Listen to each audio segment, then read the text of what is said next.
Praise the Lord, all you precious people of God, and welcome to another episode of Gospel Byte with Nick.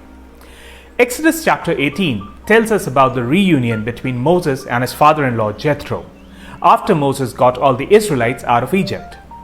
And the chapter begins with Moses telling Jethro about all the miracles which God had done, all what God had done in Egypt and how God got all of them out from there. And when Jethro listened to all of this, he remarked, "Now I know that the God is greater than all other gods." And when I was reading this passage, one thing struck me and one question came to my mind. Is it possible that a Christian can have other gods in his life other than God Jesus? And I know it would be a no-brainer if we talk about other faith, but I'm not talking about other faith.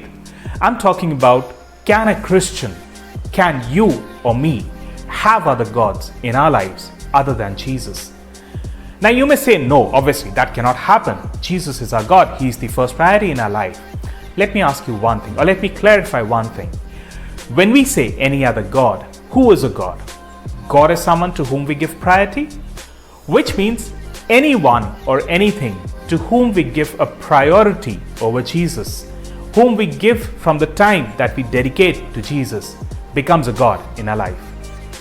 Now, before you get more confused, let me clarify it by giving some examples.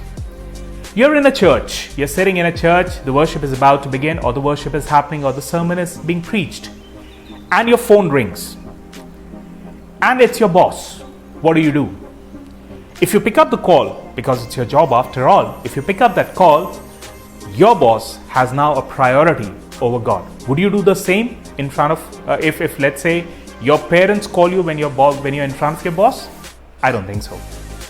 Which means now, when you're hearing God, when you are in God's presence in a church, you have given priority to your boss. Let me give you another example. We all have gone through the pandemic phase and we are still going through that. And a lot of churches are online. What do?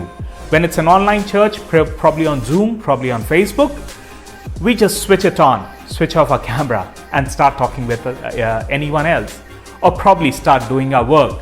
The worship is going on, the message is going on, it's on the TV, we can hear it, but then we are busy with any other work. Do you think God will like it? No.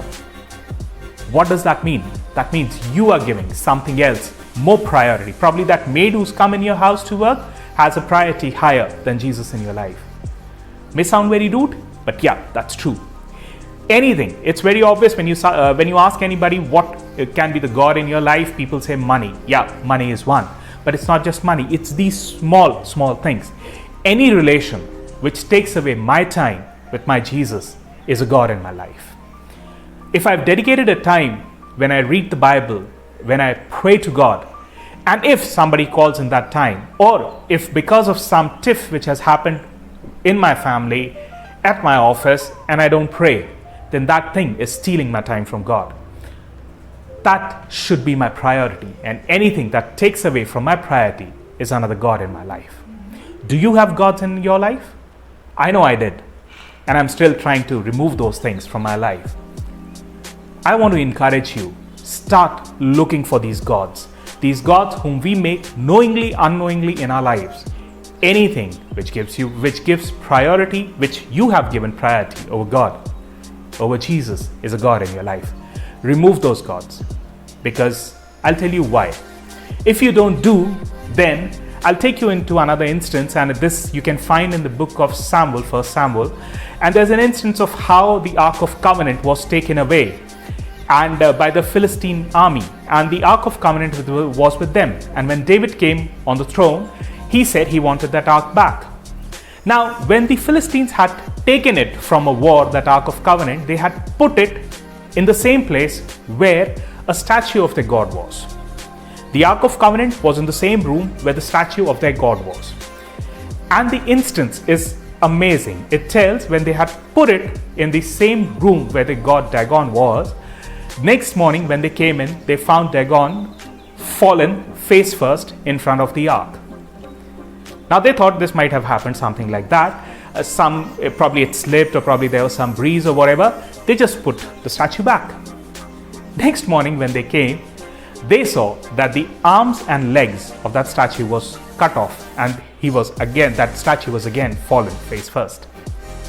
What I want to tell you is, if you make any God in your life, if you say that God, Jesus is your priority, and you make something else, knowingly, unknowingly, give them a priority over Jesus, you risk damaging it. You risk losing it. Now think about it.